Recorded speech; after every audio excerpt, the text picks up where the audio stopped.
하나님 말씀은 창세기 5장입니다. 창세기 5장, 창세기 5장 21절. 창세기 5장 21절입니다. 21절에서 32절 끝절까지 이렇게 말씀해 보겠습니다.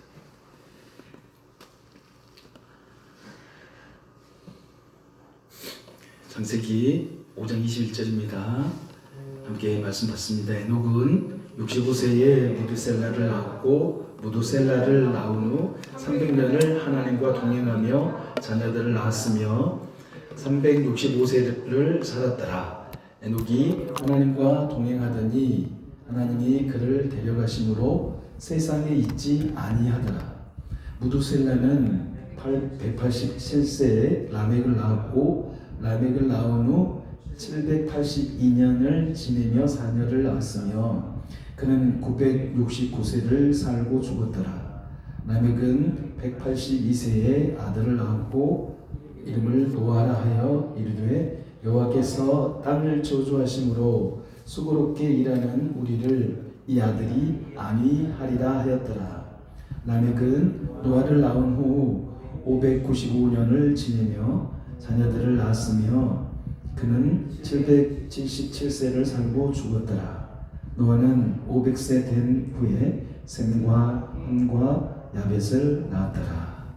아멘. 지금 우리가 아담의 계보에서 함께 나누고 있는데 여기서 아담의 계보를 보면 참 뭐 소망이 없는 것 같아요. 뭐 살다가 죽었다, 살다가 죽었다, 살다가 죽었다, 살다가 죽었다.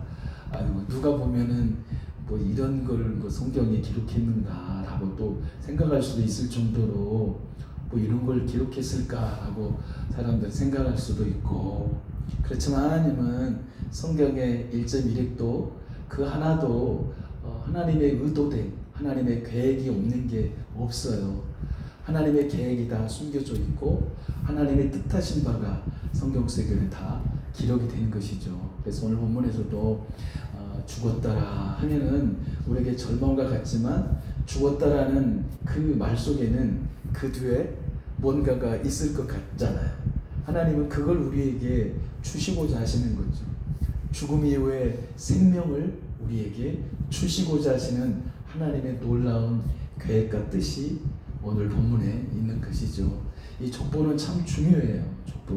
족보를 통해서 하나님을 또 만날 수 있거든요. 하나님을 만나고, 그래서 죽음의 족보에서 피어난 영원한 생명의 길이 우리는 보여져야 합니다. 낳고 죽었더라. 아이고 뭔 이렇게 오랫동안 살다가 이게 죽었다냐 또 이렇게 할 수도 있지만 그 속에는 하나님의 놀라운 생명, 그 생명을 주시고 싶은 하나님의 마음이 들어있는 거 아니겠어요? 죽었더라 해가지고 끝나버리면 무슨 의미가 있겠어요? 하나님 왜 우리의 인생에게 이런 죽음을 맞이하게 하셨을까? 그리고 죽음 외에는 반드시 하나님은 우리에게 영원한 생명을 주시고자 하시는 하나님의 놀라운 뜻과 계획이 분명한 건 성경에 있다는 것이 성경이에요. 그래서 오늘 본문에 보면 인류에서 가장 오래 산 사람도 나오죠. 인류에 가장 오래 산 사람, 그 이름이 바로 무드셀라죠. 무드셀라. 자, 무드셀라 같은 경우는 거의 1000년을 살아요. 969세를 살았으니까 뭐 31년만 버티면은 1000년을 사는 인생을 사는 사람이 무드셀라잖아요. 오늘 성경에는 그런 장수한 어마어마하게 정말 1000년 가까이를 사는 그 인물도 오늘 성경에 나오고 얼마나 놀라워요. 아니 1000년을 살았다면 뭐 10,000년을 하나님 우리 못 살게 하시고 10,000년을 살게 하시면 영혼을 살게 하지 못하겠어요? 우리 하나님이신데 바로 그것이 우리 하나님 영원하신 하나님이시라는 것도 여기서 잠시 볼 수가 있잖아요. 하나님은 영원하신 분이거든요. 영원하신 분에게는 뭐 나이가 없으시죠. 1살, 2살, 1000살, 10,000살이 있으시겠어요? 그러나 하나님께서는 696세, 지금 우리가 100세 시대라고 하지만 이 100세에 10배를 살아가는 그 무드셀라를 보면서 뭘 생각할 수 있어요? 하나님은 모든 걸 다 하시는 분이시다. 이런 것도 또 볼 수 있어야 되잖아요. 전능하신 하나님, 못하실 것이 없는 하나님. 그런다고 해서 뭐 요술 램프처럼 그 하나님은 우리에게 뭐 필요한 거 다 해주고 돈도 다 주고 내가 땡 한 번 치면은 뭐 주시고 두 번 치면 뭐 주고 세 번 치면 뭐 주고 그래서 하루는 한 번 치다가 내일은 또 두 번 치고 하나님은 그런 뭐예요? 요술 램프처럼 우리에게 일하시는 분이 아닙니다. 하나님은 인격적인 분이세요. 우리의 삶을 통해서 하나님은 하나님을 나타내고 싶어 하십니다. 우리의 삶을 통해서. 그래서 하나님은 우리 인간을 창조하셨어요. 어떻게요? 하나님의 형상대로. 그리고 죄로 말미암아 깨져버린 우리 인생에게 하나님은 놀라운 생명을 약속하시잖아요. 그 가죽 옷. 그리고 가죽 옷을 지어 입히셔서 어떻게 하셨어요? 에덴 동산에 쫓겨내시잖아요. 쫓겨내신 거 보면은 하나님이 방치한 것 같죠. 하나님이 그냥 니들끼리 살아. 니 알아서 니 죄지었으니까 이 나쁜 녀석들, 불순종한 이 녀석들, 니들이 나쁜 놈들이야 하고 그렇게 하나님이 몰아내신 게 아니라 내가 너희 살릴게. 왜 하나님의 형상을 회복시켜 주고 싶으신 것이 하나님이죠. 왜냐하면 하나님이 그토록 인간을 너무너무 사랑하시기 때문에 하나님은 결코 포기하지 않으십니다. 우리 인간을 구원하시는 일에 포기하지 않으세요. 오직 포기하지 않으시면 그 십자가에서 두 강도 중에 그 한 명의 강도가 그 십자가상에서 자기의 죽음이 이제 얼마 남지 않은 그 순간에 하나님께서는 그를 구원하시잖아요. 이게 하나님의 사랑이 아니고 뭐냐면, 그러면 하나님은 뭐 양편 다 강도로 구원하시지 뭐 하나님은 그렇게 하시는 분 아니십니다. 그러면 예수님이 죽으실 필요가 없는 거예요. 예수님이 이 땅에 오실 필요가 없죠. 하나님이 다 해주시면. 그런데 죽음이라는 것은 하나님도 할 수 없어요. 죽어야 돼. 값을 치러야 죽음을 해결할 수 있는 거죠. 이 죽음, 사망의 값을요, 하나님도 해결할 수 없어요. 하나님도. 무슨 말로 들리세요? 하나님이 할 수 없는 게 있어? 할 수 없는 게 있어요. 죽으실 수가 없잖아요. 하나님 죽으실 수가 없어요. 그러니까 사망을 해결할 수가 없어요. 하나님이. 어떻게 해요? 하나님이. 그래서 죽을 수 있는 사람의 몸을 입고 오신 예수 그리스도. 할렐루야. 그게 하나님의 사랑 아니겠어요? 그게 하나님의 사랑이죠, 진짜. 근데 사람들은 착각하고 오해하는 사람이 너무 많아요. 믿음의 사람들 가운데도. 하나님에 대한 오해가 꽉 찬 사람들이 너무 많죠. 오해. 그 오해로는요, 신앙생활 못합니다. 하나님께서 어느 순간에 그 오해를 깨뜨리시고 이해로 다가오셔서 하나님을 이해하고 하나님을 알아갈 때, 그때 진짜 믿음의 신앙생활을 할 수 있는 거죠. 오해 속에는 신앙생활을 할 수 없습니다. 바리새인, 서기관들, 그들이 참신앙했습니까? 참신앙할 수 없었어요. 왜냐하면 하나님에 대한 오해로 꽉 찼기 때문에. 오해가 안 풀어지잖아요. 오죽했으면 하나님께서, 예수님께서 뭐래요? 마태복음 23장에 화 있을진저 바리새인과 서기관들에게 화 있을진저 7번이나 말씀해. 7번이나 화 있을진저 이 바리새인과 서기관들아, 그러니까 독사의 새끼들아, 그렇게 아주 강력하게 말씀하셨어요. 너는 그것 갖고 구원 얻을 길이 없다는 것이죠. 인간의 힘으로는 도저히 구원 얻을 길이 없는 거예요. 그래서 주님이 이 땅에 오셨다는 그것을 드러내기 위해서 계속 말씀하시는데도 그들은 오해 속에 꽉 차가지고 주님을 이해하지 않아요. 그래서 어울려가서 어떻게 대제사장 서기관 그래가지고 다 예수님 십자가로 죽이잖아요. 오해 속에 살면 결국은 신앙생활을 할 수 없어요. 그래서 가시와 같은 그 오해 속에 살면 오늘 함께 나누었던 그 말씀 가운데 사막의 떨기나무 같습니다. 늘 상처 줘요. 늘 사람을요 악하게 행해요. 말마다 끝마다 가지가 놓치는 사람이 있어요. 우린 절대 그러면 안 되는 거죠. 어떨 때 자신도 알아요. 자신도 알아. 그냥 안 되는 거예요. 오해로 꽉 찼으니 뭐가 되겠어요. 신앙생활은 오해가 풀어질 때 자유하게 신앙생활 할 수 있는 거예요. 오해가 풀어지면 하나님을 더 깊이 알아가고 하나님을 더 많이 알아가서 하나님을 잘 섬기는 거예요. 그래서 신앙생활 잘하는 분들은 누구시냐면 진짜 하나님에 대한 오해를 깨뜨리고 하나님에 대한 참리, 사랑, 그리고 하나님에 대한 공의를 잘 깨닫고 살아가면 진짜 사명성을 잘할 수 있는 것이죠. 그래서 성경 속에서는 하나님의 놀라운 크신 사랑이 담겨져 있는 것입니다. 그래서 아담의 계보를 적으면서 셋의 후예를 통해서 낳고 살고 죽었더라, 낳고 살고 죽었더라. 이 속에는 결국은 무엇을 의미해서 계속 하나님이 뭔가 막 주시고 싶은 것 같잖아요. 낳고 살고 죽었더라, 낳고 살고 죽었더라, 낳고 살고 죽었더라, 낳고 살고 죽었더라. 뭘 하고 싶으신 거겠어요? 살리고 싶은 마음 안에 있어. 내가 저 끝에 너희들 그 인류에 너희 계보가 계속 이어지는 끝에 아브라함과 다윗의 자손 예수 그리스도의 세계라.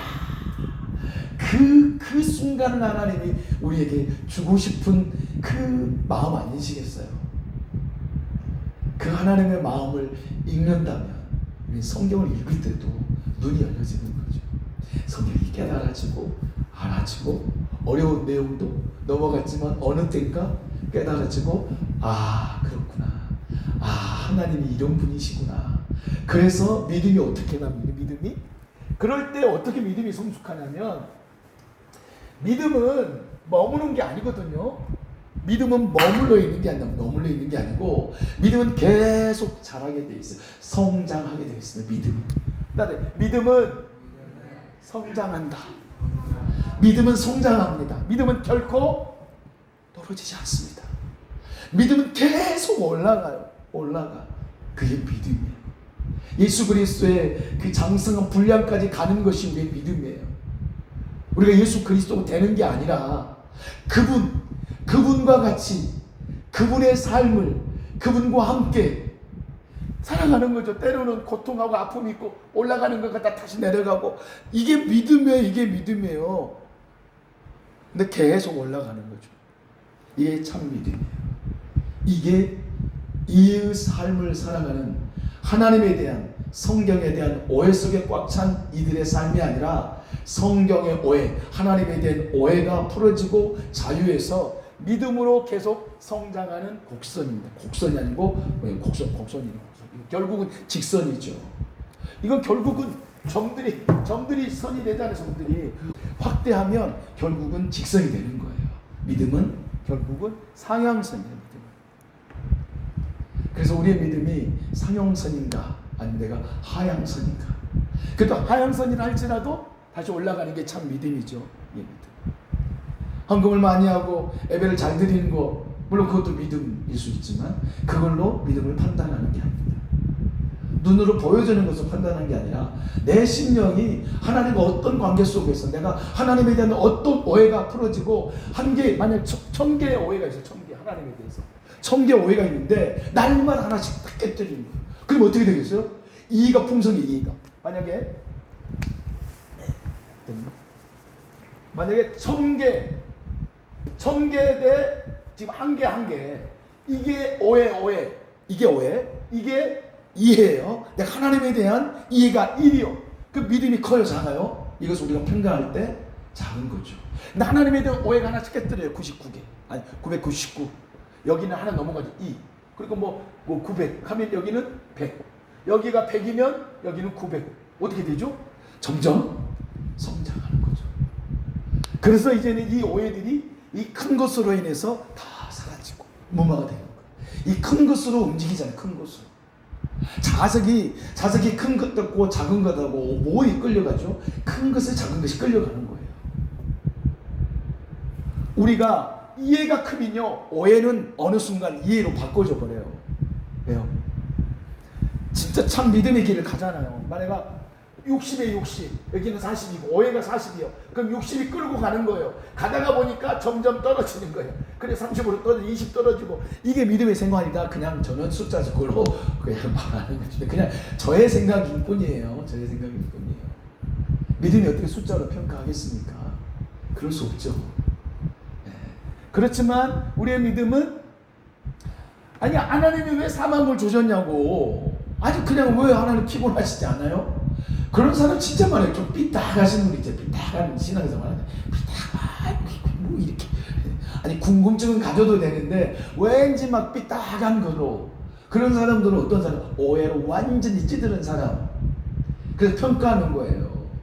제가 옛날에 교육자회 우리 목포 시찰 교육자회에 참석했을 때 한 목사님이 시골에 섬에서 목회하신 목사님인데 목사님은 늘 도마 위에 그냥 올려져 있는 것 같은 마음이시죠.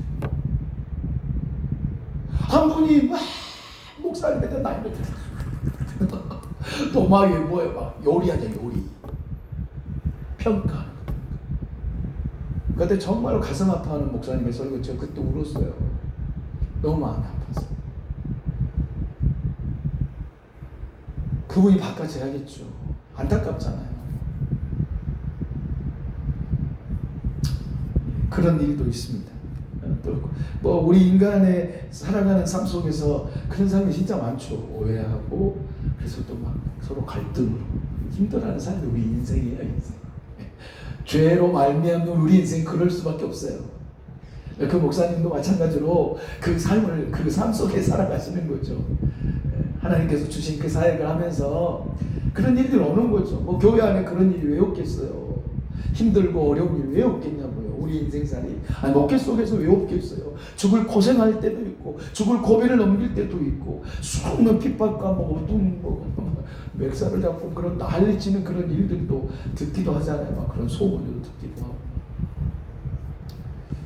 그러면 그렇게 되면 안 되겠죠. 그건 완전히 사막의 떨기나무 같은 이제 거기는 소망이 없습니다. 그런 사람은 소망이 없죠. 견디고 인내하고 참으면 밑에 지하수 그래서 나무들이 저렇게 겨울에도 살아나는 건 뭡니까?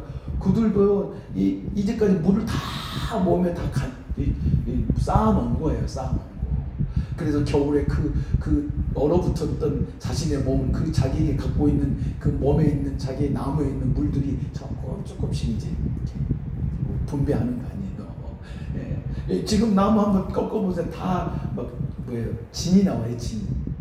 그것이 그 나무를 살리고 있잖아요. 죽은 것 같잖아요. 지금 어느 나무가 이파리가 있는 나무가 있어요? 주변에 보면 없어요. 여기는 있지. 저기는 있지. 다 떨어졌잖아요. 없어요. 근데 이제 얼마 후에는 거기에 싹이 나는 거예요. 눈이 부지잖아요. 그 겨울을 이겨내고 눈을 톡 튀겨서 거기서 이제 막 꽃이 피고 막 열매가 맺잖아요. 막 이파리 막 청천하고.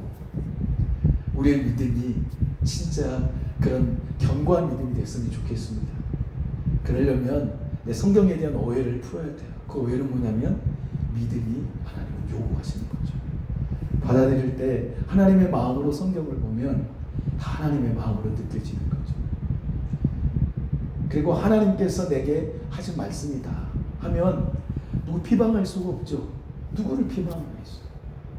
누구를 손가락질하고 누구를 가슴 아프게 할 이유가 없는 거예요.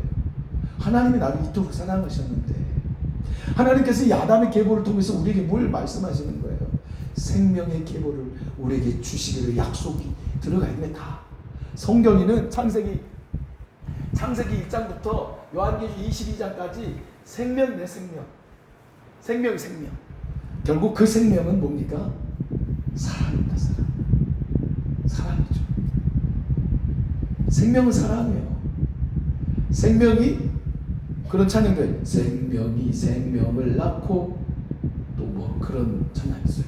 그 찬양 잘 안 불러가지고 잘 모르겠지만 생명이 생명을 낳고 생명이 생명을 낳고 이제는 두고 봅시 이제는 예수님을 통해서요 이제는 우리에게 죽음이 없어졌어요. 죽음이. 그래서 생명이 생명을 낳고 이제 생명만 계속 나는 거예요. 생명. 그게 전도잖아요. 살리는 거예요. 이제 죽음이 없어졌어요. 그 뭐예요? 심판이 우리에게 예수를 믿는 이에게는 심판이 없어졌어요. 죽음이 없어졌어요.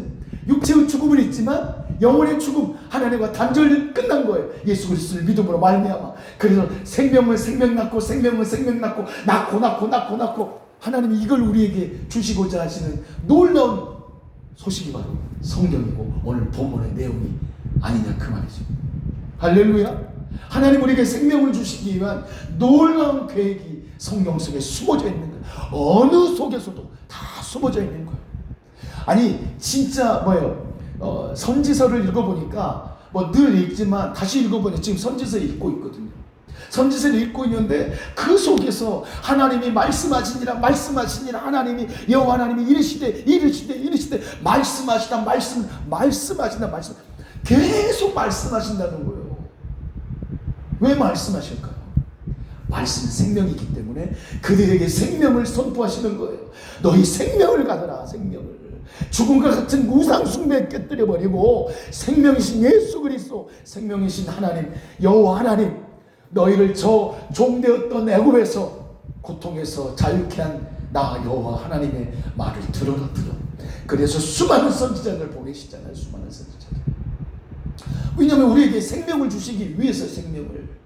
그래서 결국은 이 말씀이 얼마나 기가 막힌 말씀이에요. 갈라디아서 4장 4절, 우리 갈라디아 4장 4절 한번 찾아보세요. 바울 형제, 이삭, 요한이 좀 찾아보세요.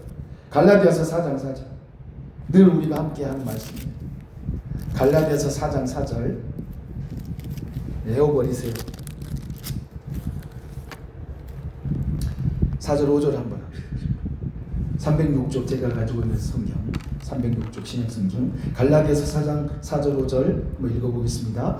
때가 참에 하나님이 그 아들을 보내사 여자에게 나게 하시고 율법 아래 나게 하신 것은 율법 아래 있는 자들을 속량하시고 우리로 아들의 명분을 얻게 하려 하심이라. 우리로 아들의 명분을 얻게 우리로 아들의 명분, 저 하나님의 자녀로 아들의 명분을 우리에게 얻게 하시려고 그 아들 예수 그리스도를 때가 되어 이 땅에 보내주신 하나님의 그 큰 사랑 앞에 우리가 어찌 감사하지 않을 수 있겠냐 그 말이죠. 이 감사의 마음을 표현이 뭐냐면 믿음입니다. 믿음. 이 감사의 삶을 표현하고 살아가는 게 믿음이에요. 그게 바로 리플렉트라고 하는 거예요. 반영하는 거예요. 나타내는 거예요. 하나님의 사랑을 드러내는 거예요. 내가 드러내고 싶어서 하나님의 사랑은 내가 드러내고 싶어 내 힘으로는 하나님의 사랑을 드러낼 수가 없어요. 그냥 뭐예요? 비추는 거예요. 우리가 어렸을 때는 그랬어요. 제가 고등학교 다닐 때 그때는 저쪽이 요고 같아요. 저쪽이 요고고 여기 남고예요. 그 한 울타리 안에. 그래갖고 그 거울을 그 직구준 애들이 거울 큰 거 그때는 막 이렇게 커요. 거울 떼갖고 비춰갖고 그쪽으로 비췄어. 그 햇빛만 그냥 묻히면 이렇게 하면 비춰주는 거 어디 비추고 싶으면 그냥 비추는 거죠. 내가 비추려고 해서 비추는 게 아니라 그 빛으로 반사되는 것만 드러내는 것 뿐이에요. 거울은. 마찬가지죠. 우리의 삶을 내가 그냥 드러내고 살아가면 돼요. 어떤 삶이요? 믿음으로 감사의 삶을 살기만 하면 그냥 드러나게 돼 있다는 것이죠. 그래서 오늘 본문에 에녹이라는 그 사람은요, 에녹이라는 그 인물은 300년 동안 하나님과 동행했다라고 나왔어요. 그리고 그 중간에 보면 어떤 말씀이 나오냐면 에녹도 어떻게 했냐면 에녹은 65세를 무두셀라를 낳고 무두셀라를 낳은 후 300년 하나님과 동행하며 어떻게 하셨어요? 어떻게 했어요? 자녀들을 낳았으며, 이 말은 뭘까요? 자녀들을 키웠다는 것이죠. 낳고 키우고 아니 하나님과 동행한 사람이 매 자녀 낳고 키우고 무엇을 의미할까요? 300년 동안 에녹은 삶 속에서 늘 하나님과 동행하며 산 거예요. 말, 언행, 심사. 저 가인의 후예는 성을 쌓기에 급급했어요. 성을 쌓아서 자기의 권력과 부귀와 영화를 누리고 그 성을 쌓아가지고 나를 보호하고 자신의 가정을 보호하고 자기의 권력 쟁탈을 위해서 준비하는 성을 쌓았지만 요하나, 사랑하는 요하나, 하나님이 부르신단 말이에요. 이렇게 에녹은 성 쌓지 않았어요? 이 성이란 도시예요. 도시. 거대한 문명의 도시. 하나님 없이 살아보려고 하는 문명의 도시를 말하는 거죠. 에녹도 집 짓고 살았어요. 집 없이 어떻게 산대요? 그러나 그의 중심에는 하나님을 향해서 대적하는 그런 도시의 세계를 만들지 않았다는 거예요. 에녹은 삶에서 순수하게 거룩하게 하나님을 잘 섬겼습니다. 그래서 하나님께서 어떻게 하셨냐면 300년 동안 하나님과 동행하는 그 에녹에게 죽음을 맛보지 아니하고 그냥 그 채로 산채로 하늘로 올리셨어요. 산채로 그냥 드는 순간 호련히 변화가 돼서 천국에 간 거죠. 산채로 호련히 변화가 되는 거예요. 아니 하나님이 그 산채로 올리고 가셨거든요. 근데 우리의 육신의 산채로는 천국에서 못 살아요. 못 살아. 아니 대기권 밖에 옷 입고 올라가. 예를 들면 내가 지금 살다가 올라갔어요. 대기권 밖에 내 몸은 죽는단 말이에요. 올라가면 죽어요. 추워서 죽고 공기 없어 죽고. 그렇지만 끌려 올라갈 때 하나님 어떻게 끌려 올라가겠어요? 성경에 그런 이야기 안 하겠지만 완전히 변화된 모습으로 참 불병거 불수레를 타고 엘리야가 하늘을 향해서 참 올라가잖아요. 하나님은 그를 산채로 못 끌어올리시잖아요. 완전히 호련히 변화시키는 거예요. 그래서 영원토록 지금도 주님과 함께 그 천국에서 우리를 기다리고 계신다는 소식을 오늘 전화를 받았습니다. 그래서 받은 전화를 여러분들에게 전해드립니다. 하나님께서는 우리에게 늘 전화 온 거 아니에요. 전화 온 거 아니고 그냥 소식을 전할 뿐입니다. 그래서 그 놀라운 그 생명의 소식을 우리에게 증거하기를 원하시는 하나님께서 이 아담의 계보 그리고 셋의 계보를 통해서 가인의 계보가 지금 이어지지 않습니다. 지금 5장은 가인의 계보가 아닙니다. 가인의 계보는 성을 쌓는 도시를 쌓는 계보예요. 그러나 셋의 계보는 살리는 계보, 저 영원한 저 예수 그리스도, 우리를 구원하신 예수 그리스도를 탄생케 하는 그 셋의 계보를 이어주시는 것이죠. 그래서 에녹은 무두셀라를 낳은 후에 300년 하나님과 동행했어요. 자, 이름의 뜻이 정말로 중요하거든요. 이 무두셀라라는 것은요, 그가 죽으면, 신학자들이 많이 이야기를 해요. 막 2가지 정도 이야기를 해. 어떻게 이야기하냐면, 그가 죽으면 심판이 온다. 그리고 창을 가진 사람.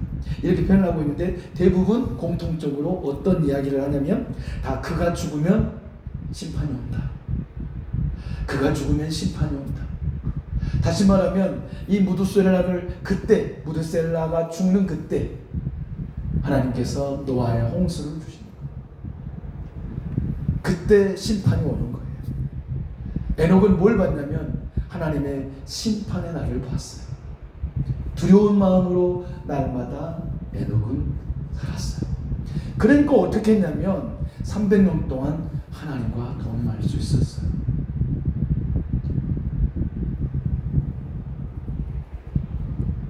왜 그랬죠? 그 무두셀라를 그냥 진 게 아니죠. 하나님께서 에녹에게 감동을 주시고 그의 이름을 무두셀라라. 그가 죽을 때 심판이 온다. 엄청난 메시지를 준 거죠. 에녹이 무두셀라가 969세를 살고 죽을 거야. 에녹 그건 몰랐어요. 모르죠. 에녹이 어떻게 알아요? 에녹인데.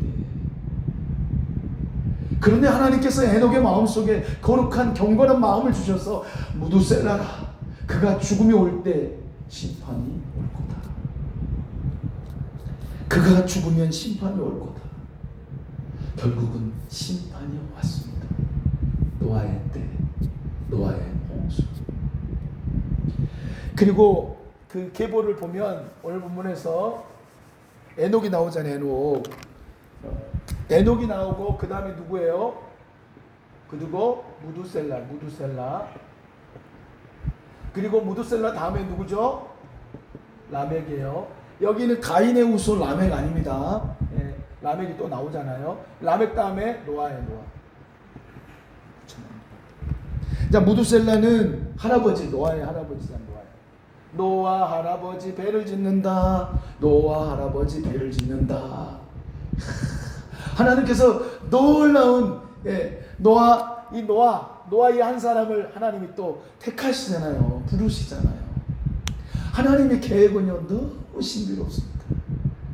우리 인간의 생각과 우리의 가치관과 사고로는 하나님에 대해서 깨달을 수가 없어요. 그래서 하나님의 뜻을 알게 하시려고 성경을 주신 거예요. 성경을 보면 하나님의 뜻을, 계획을 아는 거예요. 성경을 보면 하나님의 사랑을 깨닫게 되는 거예요. 성경을 보면 하나님의 놀라운 계획을 하나님 우리에게 보여주시는 것입니다. 그래서 성경을 들어 펴서 읽는 삶을 살면 하나님의 계획과 뜻이 무엇인지를 하나님께서 친히 말씀해 주십니다. 꿈이 아니에요. 성경은 꿈이 아니에요. 성경은 어떤 그런 사상이 아니에요. 성경은 진리예요. 진리. 세상의 사상과 철학은 다 변해요. 그러나 진리의 성경은 변하지 않아요. 1.1도 변하지 않아요. 천지는 다 없어지지만, 천지는 없어지고 뒤집박죽 된다 할지 모르지만 하나님의 말씀 성경은 1.1억이라도 없어지지 아니하고 영원토록 불변한 것이 성경이에요. 그러니까 성경대로 살고 성경대로 믿고 성경을 읽고 성경을 품에 품고 성경을 머리에 맞춰 잠을 자는 그런 삶이 아니라 성경 속에서 하나님의 뜻과 계획을 깨닫게 하심으로 말미암아 우리의 신앙생활이 어떻게 할 수 있어요? 점점 성장할 수 있는 길이 열리는 거 생명의 책 성경이에요. 진리. 하나님이 하신 말씀이 하나님이 사람을 통해서 모세를 통해서 창세기를 저자하게 하셨어요. 모세가 어떻게 천지 창조한 걸 알아요? 몰라요. 모세는. 아니 자기 아담을 봤어요. 자기의 조상 하와를 봤어요. 안 봤어요. 어떻게 알겠어요? 창조하신 하나님이 모세에게 눈을 열어서 감동하시고 깨닫게 하시고 기록하게 하신 거예요. 하나님의 계획은 인간의 생각으로는 알 수가 없어요. 그래서 하나님에 대해서 오해를 한다는 건 진짜 하나님을 몰라서 오해해요. 하나님만 오해할 수가 없는 거예요. 그냥 받아들일 수밖에 없는 거예요.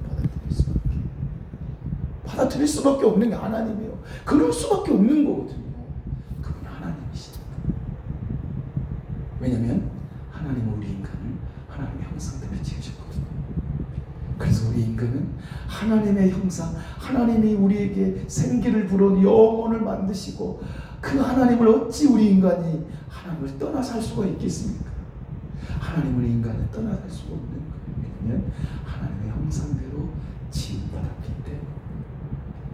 죄로 말미암아 어쩔 수 없는 우리의 인생이 수고와 고통 속에 살고 있지만 하나님은 그 수고와 고통, 그 어마어마한 고통의 삶을 하나님은 우리에게 위로해 주시기 위해 그 당시에 노아는요 위로예요. 위로라는 뜻이 있단 말이에요. 안식 그런 뜻이 있어요. 노아의 속에. 결국은 뭘 하나님이 우리에게 주시기를 원하실까요? 망하고 패하고 질병으로 고통받고 시험들어 세상에 고통받고 관계가 고통스러워서 고통받으려고 하나님의 그런 고통을 허락하신 이유는 뭐냐? 우리에게 진짜 안식을 주시기 위한 놀라운 허락이에요. 허락. 너 지질이 못났어. 네 나쁜 녀석. 너 암통 좀 아니에요. 하나님. 너 진짜 못난 놈이네. 너 큰 시험 당해봐라. 하나님 그런 분이 아니에요. 완전히 큰 하나님에 대한 빵점이 하나님을 알아가는 빵점. 그런 사람들은요 하나님에 대해 알 수가 없어요. 우리 모든 상황 속에서요 고난이 와도 관계가 깨어지고 어떤 물질의 어려움과 풍랑이 막 밀려오고 날마다 막 고통스러운 삶을 살지라도 하나님의 그 가운데 뭘 원하시냐면 안식하기를 원하세요. 그 고통 속에서도 안식하기를 원하시는 거예요. 그래서 하나님은요 그럴 때 위로해 주세요. 진짜 하나님을 섬기는 사람이라면 그 고통 속에서 하나님의 위로와 안식을 얻는 거예요. 그래서 마지막 죽음을 맞이할 때 하나님께서 우리에게 진짜 안식은 뭐냐면 고통 속에서도 저 하늘을 볼 수 있는 거예요. 스데반 집사님이 돌에 맞아 순교할 때 어떤 일이 일어납니까? 하늘이 열렸어요. 하나님이 그 고통 속에 뭘 주시는 거예요? 안식을 주시는 거예요. 안식을. 아니 돌에 맞는데 어떻게 안 아프겠어요? 그런데 돌에 맞아 아픈 것보다 하나님을 보는 저 하나님의 보좌가 보이니 그의 마음에 위로가 되는 거예요. 그래서 그들을 용서하잖아요. 아버지 저들의 죄를 용서해 주십시오. 기도하잖아요. 이게 진짜 믿음의 사람. 그러기 위해서는 어떻게 해요? 성경을 가까이 하십니다. 하나님에 대해서 알고 싶으면 기도 속에 하나님 알기 수 이것도 한 가지 방법이냐. 그것은 100% 아니에요. 온전한 게 아니에요. 하나님의 말씀이에요. 그래서 말씀을 읽어야 돼요. 안 읽으면 안 돼요. 내가 해석하고 그런 의미도 아니에요. 성령께서 진짜 내게 때로는 찾아오십니다. 성경을 읽어야 돼. 그래서 성경을 읽어야 돼. 안 읽으면 안 돼. 그래서 우리의 삶 속에서 늘 성경을 가까이 하세요. 진짜 한번 성경을 한번 가까이 해가지고 하나님 나를 어떻게 인도하시나 한번 시험해봐라. 11조 하나 가지. 11조 하면 너 시험해봐. 네 창고가 내가 넘치지 않도록 하나 봐라. 내가 시험해봐. 테스트해봐. 하나님 뭐 테스트 할 게 뭐가 있어요? 근데 하나님은 오직 답답했습니다. 테스트해봐. 이놈아 테스트해봐. 그 11조 테스트. 하나님은 우리에게 테스트 당하는 분은 아니죠. 오죽하셨으면 하나님께서는 우리에게 위로를 주기를 원하세요. 그래서 주님이 이 땅에 마태복음 11장 28절에 말씀 수고하고 무거운 짐진 자들아, 수고하고 무거운 요한아, 수고하고 무거운 짐을 가지고 있는 바울아, 성교라 부르는 거예요. 그럼 어떻게 하려고요? 그 짐을 대신 져 주시기 위해 너 그 짐 가져와, 너 그 무거운 짐 가져와, 너 그 고통의 짐을 가져와, 내가 대신 져줄게. 그게 우리 주님이시죠. 주님은 진짜 원망할 이유가 없어요. 하나님을 향해서 가시두치 말할 필요도 없고 하나님에 대해서는 그냥 받아들이는 거예요. 그게 뭐라고요? 신뢰하는 거예요. 내 몸을 맡기는 거예요. 물속에 그냥 풍덩 빠져 그냥 죽으면 죽어라 그냥 푹 빠지는 거예요. 맡기는 거죠. 애쓰다가 죽으면 죽으리라.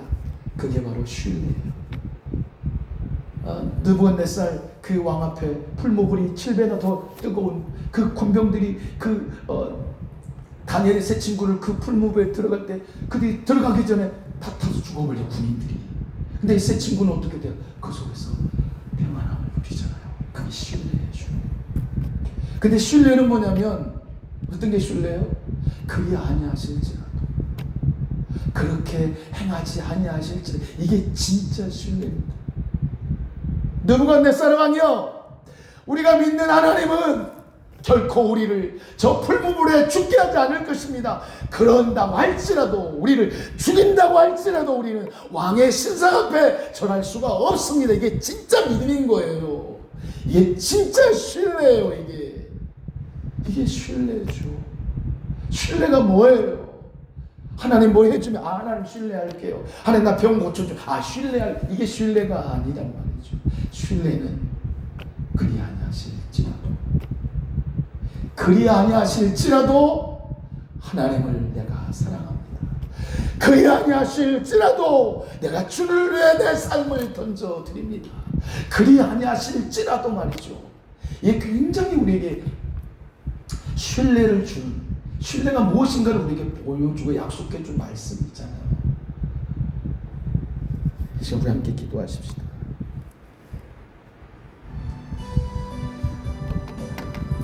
하나님은 우리를 그냥 방관하시는 분은 진짜 아니십니다. 하나님은 나의 고통과 아픔을 방관하신다고 생각했다면 완전한 오해인 것입니다. 우리 오해를 다 풀어야 합니다. 우리 모든 삶에 하나님에 대한 오해를 다 풀고 신뢰하는 것이에요. 신뢰하는 겁니다. 신뢰는 내 모든 걸 내던지는 내 인격과 내 생각과 의지와 감정과 모든 걸 다 던져버리는 거지. 하나님, 내게 그 믿음을 주시옵소서. 그 믿음이 내게는 없습니다. 하나님, 정말로 겨자씨와 같은 믿음이 내 안에 일어나게 해 주시옵소서.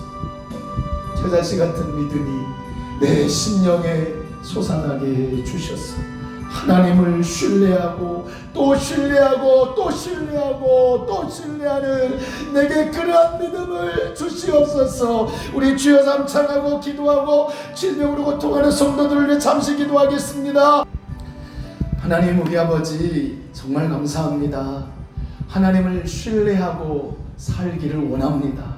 하나님을 신뢰합니다. 하나님을 신뢰합니다. 하나님을 의지하며 하나님만을 신뢰합니다. 우리의 심령에 하나님을 신뢰하는 믿음을 허락하여 주시옵소서. 그래서 우리의 인생이 복 있는 인생, 강변에 뻗친 뿌리, 그 겉은 보잘것없지만 그 강변에 뿌리가 뻗쳐 사시청청 푸릇푸릇한 청청한 나무처럼 그렇게 살아가는 믿음이 되게 해 주시옵소서. 우리의 모든 삶의 현장 속에서 하나님을 신뢰하며 살게 하여 주시옵소서. 주님의 기쁨이 되는 삶이 되길 간절히 예수님의 이름으로 기도드립니다. 아멘.